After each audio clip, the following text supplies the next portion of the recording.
Hello everyone, कैसे हो आप लोग। उम्मीद है कि अभी जेईई मेंस का एग्जाम सामने है तो आप लोग का प्रिपरेशन बहुत अच्छा चल रहा होगा। और अभी ये जो टाइम है ना, मतलब जिन बच्चों का 24 को एग्जाम है, 25 को एग्जाम है, वो लोग थोड़ा टेंशन में आ गए होंगे। सर ये वाला पार्ट नहीं पढ़ा गया, ये छूट गया, ये हो गया, बस वो टेंशन नहीं लेना है आपको। अब जो टाइम है अपने आप को कूल रखिए, और कूल रखना है। जो भी आपने पिछले 2 सालों में जो भी आपने पढ़ाई किया है उस पर फोकस करिए कि हमने 2 साल अच्छे से मेहनत किया है, सारा कॉन्सेप्ट मैंने पढ़ा है, फिजिक्स केमिस्ट्री में सब कुछ मेरा सिलेबस कंप्लीट है। तो अब अपने को उस पर ध्यान देना, नया कुछ नहीं पढ़ना। मैं आपको ये सजेस्ट करूंगा कि जो लास्ट वाला 10 दिन है इसमें आपको नया कुछ भी पढ़ने का कोशिश नहीं करना है, अपने आप को कूल रखना है। और जो भी आपने पहले पढ़ा है, जो फॉर्मूलाज हैं उसको देखते जाओ, बस नया कुछ नहीं पढ़ोगे। और मैथ्स की जहां तक हम लोग बात कर रहे हैं, तो मैथ्स का सिलेबस तो बहुत बड़ा है। अभी मैं थोड़ा सा आपको ये हिंट कर देता हूँ कि आप लास्ट में कौन कौन सा टॉपिक है जो श्योर शॉर्ट एंड मार्क्स आने ही आने वाले हैं। तो उस टॉपिक में आप कैसे उसको एक बार देख लेना। जैसे आप लोग, मैं हमेशा क्लास में बोलता रहता हूँ कि मैथ्स का जो टॉपिक है, आप जो इम्पोर्टेंट टॉपिक है वेक्टर 3 की आप जरूर करके जाओ अच्छे से। Vector and 3D, vector and 3D, ये दो क्वेश्चन मिनिमम एग्जाम में आएगा। एक वेक्टर आएगा, एक 3D का। आपका लक अच्छा होगा तो 3 भी आ सकता है, बट 2 क्वेश्चन कंफर्म है। तो आप लोग क्या करोगे, ये वाले को तुम लास्ट डेज में इसको अच्छे से देख लो, जो भी, क्योंकि 3D में बहुत सारा फॉर्मूला होता है। तो आप इसको रिवाइज करके रखो अच्छे से, इससे क्वेश्चन आ जाएगा। तो हम लोग इस क्वेश्चन को नहीं छोड़ेंगे, ये क्वेश्चन पक्का सॉल्व करके आना है। वेक्टर 3D हो गया। वैसे ही अगर दूसरे टॉपिक की बात करें हम, तो एक हमारा टॉपिक है स्टैटिस्टिक्स। ये एक ऐसा टॉपिक है कि आप बस एक दिन, मतलब 2 घंटे 3 घंटे मैथ्स को दे देते हो तो ये टॉपिक तुम्हारा रिवाइज हो जाएगा, क्लियर हो जाएगा। आपने नहीं भी पढ़ा होगा तो आप इसको फिर से एकदम फ्रेश पढ़ के तैयार कर सकते हो। नेक्स्ट टॉपिक है मैथमेटिकल रीजनिंग। मैथमेटिकल रीजनिंग, ये वाला टॉपिक मोस्ट इंपॉर्टेंट है फॉर जेई। एक क्वेश्चन कंफर्म है जेई मेंस के एग्जाम में, क्वेश्चन आना ही आना है, और आसान क्वेश्चन आता है।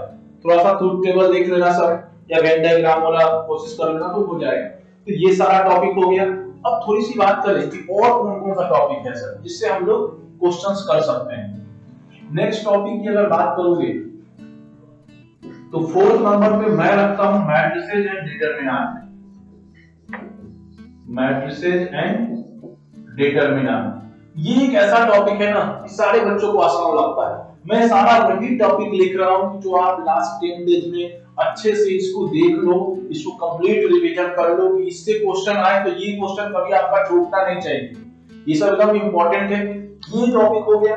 देखो, तो अगर बात करोगे तो इससे मैट्रिसेस एंड डिटरमिनेंट से 2 क्वेश्चन, एक इससे 3 और एक इससे 4, और यहां से 2 क्वेश्चन, आपने 6 क्वेश्चन तो कर लिया ना। ये उन बच्चों के लिए है जो बच्चे तो पहले से नहीं भी पढ़े हैं, तो वो इसको लास्ट टाइम में देख ले जा सकते। ये सब ऐसा टॉपिक है कि कभी भी क्वेश्चन पूछा जाएगा। चलो और नेक्स्ट बात कर लो। तो और भी अगर हम लिखें तो एक मैं लिख रहा हूं आपके लिए डीई, डिफरेंशियल इक्वेशन। ये आजकल तो जेईई मेंस का ट्रेंड है, डिफरेंशियल इक्वेशन से क्वेश्चन हमेशा एग्जाम में आ रहा है। और ये ऐसा है कि आप एक बार पढ़े हो, उसको थोड़ा सा देख लोगे तो ये रिवाइज हो जाएगा। जो हम लोग का डिफरेंशियल इक्वेशन का फॉर्म है, उस फॉर्म को याद रखना है, उस पे ही क्वेश्चन आता है। तो आजकल ऐसा हो रहा है कि लोग आईएएस का वैल्यू भी पूछ दे रहे हैं। तो आसान टॉपिक है, आप अच्छे से रिवाइज करके जाइएगा, इससे क्वेश्चन आएगा, आप करके आ सकते हैं। ये मैं 5 टॉपिक है जो आपको जरूर से जरूर करना है, और थोड़ा सा कोशिश आप कर सकते हैं नेक्स्ट के लिए। तो सेट, रिलेशन, देखो वैसे तो सारा टॉपिक इंपॉर्टेंट है, मतलब ये सब ऐसा है कि आप लास्ट मोमेंट में आप इसको तैयार करके एग्जामिनेशन हॉल में जा सकते हो, और अभी नया कुछ नहीं पढ़ना है। ये जो 5-6 टॉपिक मैं आपको लिख के दे रहा हूं, ये सारा टॉपिक बहुत इंपॉर्टेंट है। अगर मैथ्स जिस बच्चे का वीक है, जिसको लगता है ऐसा मुझे मैथ्स से बहुत डर लगता है, वो पूरा मैथ्स नहीं पढ़े, बस ये 6 टॉपिक पढ़ के जाए। कम से कम इस 6 टॉपिक से 7 से 8 क्वेश्चन आपको मिल जाएंगे। 8 क्वेश्चन करके आ रहे हो, जिस बच्चे का मैथ्स खराब है उसके लिए बहुत अच्छा है। तो ये 6 टॉपिक एकदम कर लो, और और सब टॉपिक तो करना ही है, तो आई होप आप लोग अच्छे से पढ़ रहे हो। वैसे ही फिजिक्स केमिस्ट्री में भी कर लेना। अभी क्या ध्यान देना है कि नया बिल्कुल नहीं पढ़ना है, आपने जो पढ़ा है उस पे काम कीजिए। और कोशिश ये करना है एग्जाम देने टाइम क्या ध्यान रखना है कि अक्सर बच्चे आके ये बात बोलते हैं कि सर हमने क्वेश्चन ही नहीं पढ़ा। अब अगर आप क्वेश्चन ही छोड़ के आ जाओगे तो फिर कैसे होगा? आपका जो 3 घंटे का ये टाइम है, इसको आप डिवाइड कर लो। और एक और सवाल होता है कि सर पहले कौन सा बनाए, पहले फिजिक्स बनाए, केमिस्ट्री बनाए कि पहले मैथ्स को अटेम्प्ट करें? लेकिन जनरली हम लोग ये बच्चों को सजेस्ट करते हैं कि आप फर्स्ट अटेम्प्ट में केमिस्ट्री को अटेम्प्ट करिए, क्योंकि केमिस्ट्री मैथ और फिजिक्स के रेस्पेक्ट में थोड़ा इजी होता है। अगर आप पहले इसको अटेम्प्ट करते हो तो अटेम्प्ट करने का मतलब है कि आप इसमें 1 घंटा में आप कुछ टाइम सेव करो अपना, 10 मिनट 15 मिनट पहले बना लो, मतलब 40 मिनट में आपका केमिस्ट्री होना चाहिए, 40 to 45 मिनट। और इसमें से जो आपका 10-15 मिनट टाइम बच रहा है उस टाइम को कहाँ स्पेंड करना है? तो मैथ्स में और फिजिक्स में। तो ये जरूर आप कोशिश करिए कि आपका टाइम थोड़ा सा इससे बचे। उसके बाद आप फिजिक्स बना लो, फिर मैथ्स बना लो। इस दोनों में मैं नहीं बोलूंगा कि पहले किसको बनाना, आपको जो अच्छा लगता है वो बना लो, लेकिन जनरली ऐसा मानना है कि केमिस्ट्री पहले बनाना चाहिए। लेकिन इसमें भी एक बात है कि जिस बच्चे का केमिस्ट्री बिल्कुल खराब है, अगर वो पहले ही केमिस्ट्री लेकर बैठ जाता है तो फ्रस्ट्रेट हो जाएगा, उसको नहीं बनाना। अगर तुमको लगता है कि सर मेरा मैथ बहुत अच्छा है, मेरा फिजिक्स बहुत अच्छा है, तो आप पहले उसको करो। लेकिन इन जनरल मैं बोल रहा हूँ कि केमिस्ट्री पहले अटेम्प्ट करना। और आप लोग हमेशा कोशिश करो, जो जेईई मेंस का आजकल का पैटर्न चल रहा है ना, उसमें एक चीज देखा गया है कि अगर 25 क्वेश्चन आ रहा है तो इसमें से कम 15 क्वेश्चन जो है ना वो लगभग इजी होता है, इजी लेवल का होता है। आप जाके पेपर पे रिसर्च कर लो, 2021 का पेपर देख लो, 20 का देख लो, 22 का देख लो, तो 25 में से 15 क्वेश्चन तो लोग इजी पूछते ही है, जो मतलब आप आसानी से करके आ सकते हो। अब पेपर सेट करने वाले क्या करते हैं, बच्चे के दिमाग से खेल लेते हैं। उनको पता है कि बच्चा पहले जो भी बनाएगा तो शुरू वाला 3-4 क्वेश्चन टफ दे दो। अब बच्चा पहला ही क्वेश्चन देखा, अब वो उससे नहीं बन रहा है, अब वो परेशान हो गया, उसका दिमाग खराब हो गया। तो आप पेपर मिलने टाइम आप एक काम जरूर करिएगा कि सबसे पहले पूरे पेपर को एक बार ओवरऑल पढ़ लेना है। पहले तुम अगर केमिस्ट्री अटेम्प्ट कर रहे हो या कोई भी सब्जेक्ट अटेम्प्ट कर रहे हो तो पहले एक बार थ्रू पेपर को देख लो कि उस केमिस्ट्री के पेपर में, उस मैथ्स के पेपर में कौन सा 15 क्वेश्चन 10 क्वेश्चन है जो हम आसानी से कर सकते हैं।